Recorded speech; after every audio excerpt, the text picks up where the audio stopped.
Numa terra onde o trabalho era a única certeza e onde o amor uma raridade, nasce a história de Carlos. Filho de um lar marcado por desafios e carências, ele busca a luz em meio à escuridão. O que o futuro reserva para alguém que só conheceu o peso do mundo? Essa história que eu vou contar é uma história de como nascem os traumas. E talvez você se identifique. Eu tenho quase certeza disso, porque todos nós temos uma história dentro da nossa história. Seu João, o vô João, foi mais um entre 16 filhos numa fazenda tão humilde que mal produzia o básico para a sobrevivência. Desde os 6 anos, sem nunca ter frequentado a escola, ele já arava a terra, aprendendo desde cedo o peso das dificuldades e o peso da vida. Ajudava na colheita e aprendeu desde cedo o que era trabalho duro e o peso das dificuldades. Vô João casou-se com Dona Zefa. E com a Dona Zefa, a avó Zefa, eles tiveram 12 filhos. Num tempo onde filho era a melhor e mais barata mão de obra. A vida era bem difícil. Então o 12º filho nasceu, Roberto.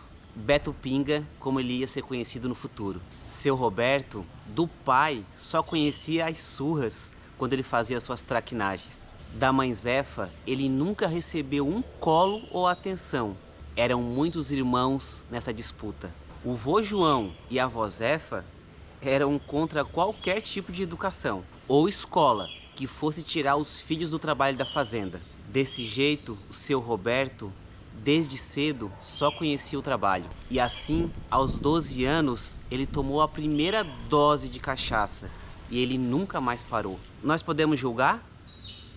Não. Sem qualquer objetivo na vida, a não ser trabalhar sem receber, com irmãos muito mais velhos e sem afeto dos pais, a sua única distração era a pinga para aliviar a tensão. E a vida foi passando aos trancos e barrancos. Seu Roberto acabou conhecendo Dona Ana, que assim como ele, era analfabeta e trabalhadora, e do mesmo jeito também teve pais sem tempo e sem amor.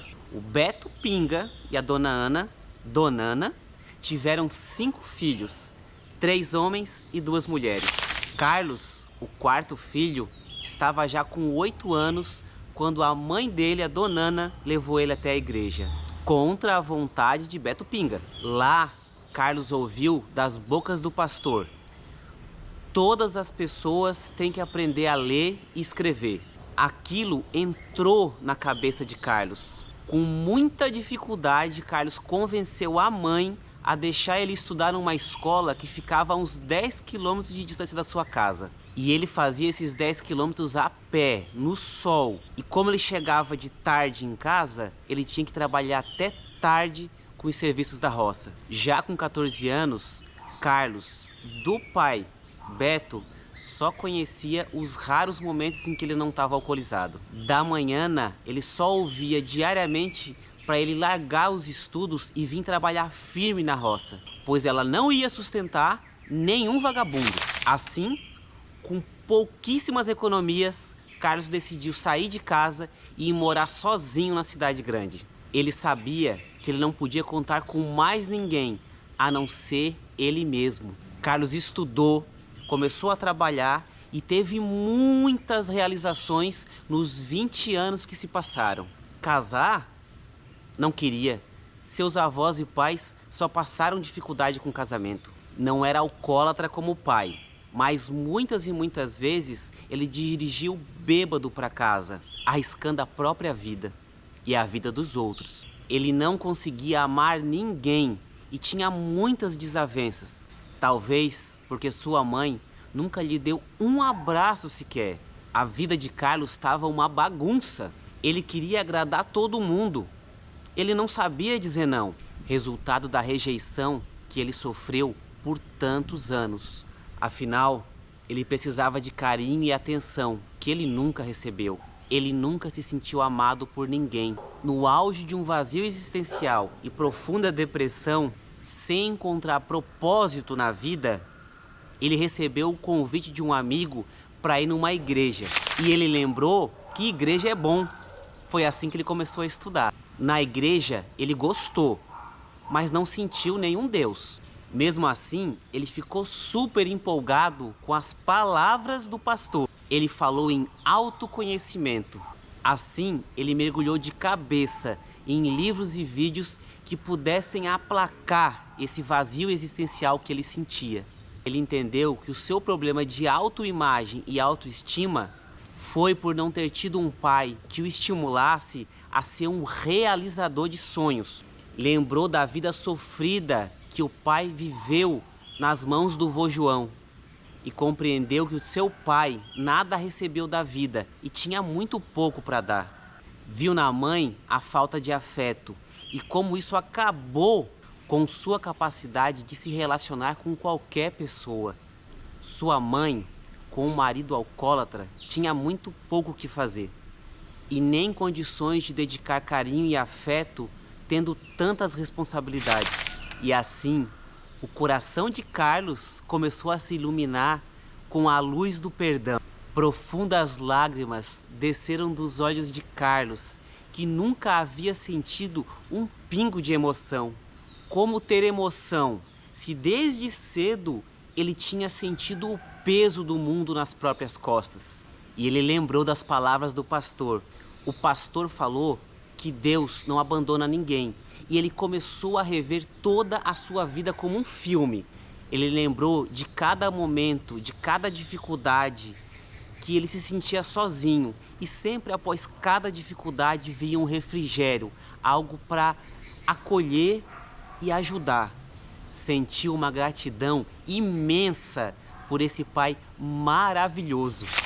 Ele estava sentado no sofá da sala, a TV desligada, e ele viu uma luz começar a brilhar, uma luz branca. Essa luz foi crescendo, crescendo e tomando uma forma humana, divina, e um Deus maravilhoso, com um sorriso divino, surgiu aos olhos da alma de Carlos. Então Carlos pensou: onde você estava o tempo todo? E Deus respondeu: eu estava aqui o tempo todo, sempre ao seu lado, desde antes de você nascer, só esperando você despertar. Meus amigos, essa história de Carlos é resultado de muita reflexão que eu venho tendo com cada pessoa que eu paro para conversar e eu conheço a história dela.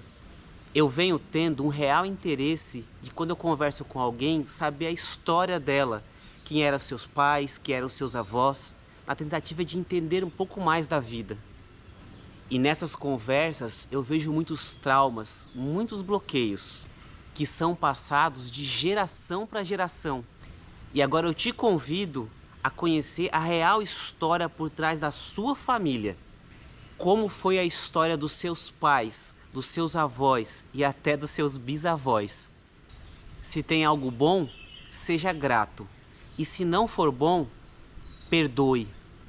E também seja grato, porque agora é a tua vez de fazer diferente. Cabe a você mudar esse ciclo vicioso.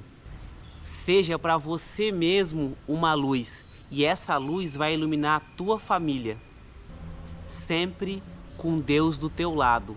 E eu pintei aqui uma história de um Deus, mas cada um tem um formato que entende Deus, que compreende Deus. Não é sobre o certo, é sobre sentir.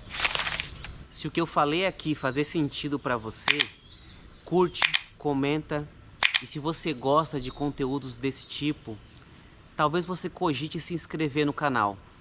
Me ajude a fazer essa mensagem chegar para mais pessoas que estão sofrendo tanto.